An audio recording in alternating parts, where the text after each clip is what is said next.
జగన్మోహన్ రెడ్డి గారు మొన్న అంబేద్కర్ జయంతి సందర్భంగా అంబేద్కర్ గారి మీద ది హిందూ న్యూస్ పేపర్ లో ఒక ఆర్టికల్ రాశారు. జనరల్ గా ఆయన ఒక అంబేద్కర్ వాదిలాగా, బడుగు బలహీన వర్గాలకు ఒక ఆశాజ్యోతిలాగా మీడియా ఛానల్స్ లో ప్రమోట్ చేసుకుంటారు. ఈ విషయం అందరికీ తెలిసిందే. సేమ్ అలానే ఆయన అధికారంలో ఉన్నప్పుడు ప్రభుత్వ పనితీరు గానీ, ప్రభుత్వ విధానాలు గానీ అంబేద్కర్ ఆశయాలు సాధించినట్టు ప్రెజెంట్ చేశారు. కానీ నిజానికి అంబేద్కర్ గారిని అర్థం చేసుకున్న ఎవరికైనా సరే అంబేద్కర్ విజన్ కి, వైఎస్ జగన్ గవర్నెన్స్ మోడల్ కి ఎంత కాంట్రడిక్షన్ ఉంటుందో తెలిసిపోతుంది. ఆ ఆర్టికల్ లో జగన్మోహన్ రెడ్డి గారు ఏం రాశారో సింపుల్ గా కొన్ని పాయింట్స్ లో చెప్పాలంటే, సామాజికంగా, ఆర్థికంగా వెనకబడిన వర్గాల్లో ఉన్న ప్రతి వ్యక్తికి ఒక డిగ్నిటీ ఉండాలని అంబేద్కర్ గారు కోరుకున్నారు.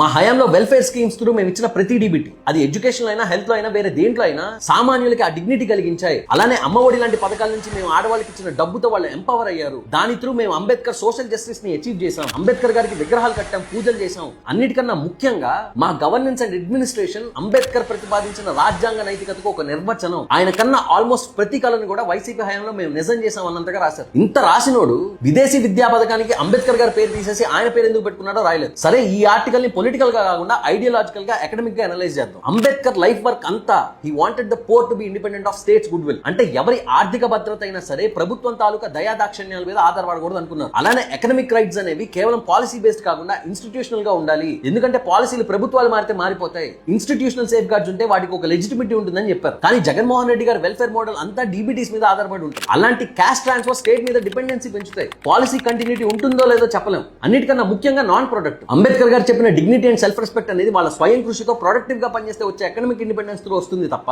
మీరు ఇచ్చే డబ్బుతో రాదు. ఇంకా లా అండ్ కాన్స్టిట్యూషనల్ ప్రాక్టీస్. పెద్ద ఆయన ప్రకారం ఒక ప్రభుత్వాన్ని జడ్జ్ చేయాలంటే వాళ్ళు ఏమి ఇస్తున్నారో కాదు, వాళ్ళు వాళ్ళ పవర్ ని ఎలా ఎక్సర్సైజ్ చేస్తున్నారో చూడాలి. అలానే కాన్స్టిట్యూషనల్ మొరాలిటీ అనేది పేరు కాదు, ఆ నిబద్ధత వాళ్ళ పనిలో కనబడాలని చెప్పారు. సో ఆ పర్స్పెక్టివ్ లో చూసినప్పుడు చంద్రబాబు నాయుడు గారు మీ హయాంలో అరెస్ట్ అయ్యారు. ఆ కేసు తాలూకు మెరిట్స్ పక్కన పెడితే అదొక పొలిటికలీ చార్జ్డ్ కేసు అని ఒక బ్రాడ్ పర్సెప్షన్ అయితే ఉంది. పోనీ మీకు అలాంటి ఇంటెన్షన్స్ ఆర్ మోటివ్స్ లేవనుకుందాం, బట్ అలాంటి వ్యవహారాల్లో ప్రభుత్వం న్యూట్రాలిటీ మెయింటైన్ చేయాలి. కానీ మీరేం చేశారు? జడ్జిల కంటే, అధికారుల కంటే మీ ఎమ్మెల్యేలు, మీ మినిస్టర్లు ఎక్కువ మాట్లాడారు కేసు గురించి. ఇక పవన్ కళ్యాణ్ గారు విశాఖపట్నంలో జనవాణి కార్యక్రమం పెట్టుకున్నా, ఆయన హైదరాబాద్ నుంచి విజయవాడ వచ్చినా మీ హయాంలో పోలీసు యంత్రాంగం తాలూకా బల ప్రదర్శన మొత్తం కూడా ఆయన మీద చూపించారు. ఆయన హక్కుని ప్రాక్టీస్ చేసుకునే స్పేస్ ఇవ్వలేదు మీరు. అంతేకాకుండా వాలంటీర్ వ్యవస్థలో అవకతవకలు ఉన్నాయని మాట్లాడితే అదొక పాలసీ బేస్డ్ డిసెంట్ అయినప్పటికీ అదే వాలంటీర్స్ తో ఆయన మీద కేసులు పెట్టించారు. అది డిసెంట్ ని సప్రెస్ చేస్తున్నట్టు కాదా? So Ambedkar's warning was clear.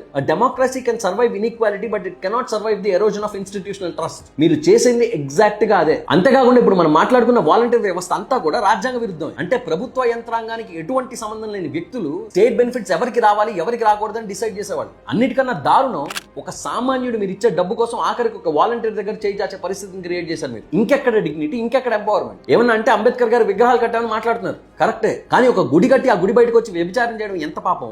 ఆయన విగ్రహాలు కట్టి బయటకు వచ్చి ఆయన పేరు మీద మీరు చేసే దౌర్జన్యాలు కూడా అంతే పాపం. సో మీ గవర్నెన్స్ మోడల్ ని అంబేద్కర్ విజన్ తో మీరు కంపేర్ చేయడం అనేది it is nothing but blasphemy.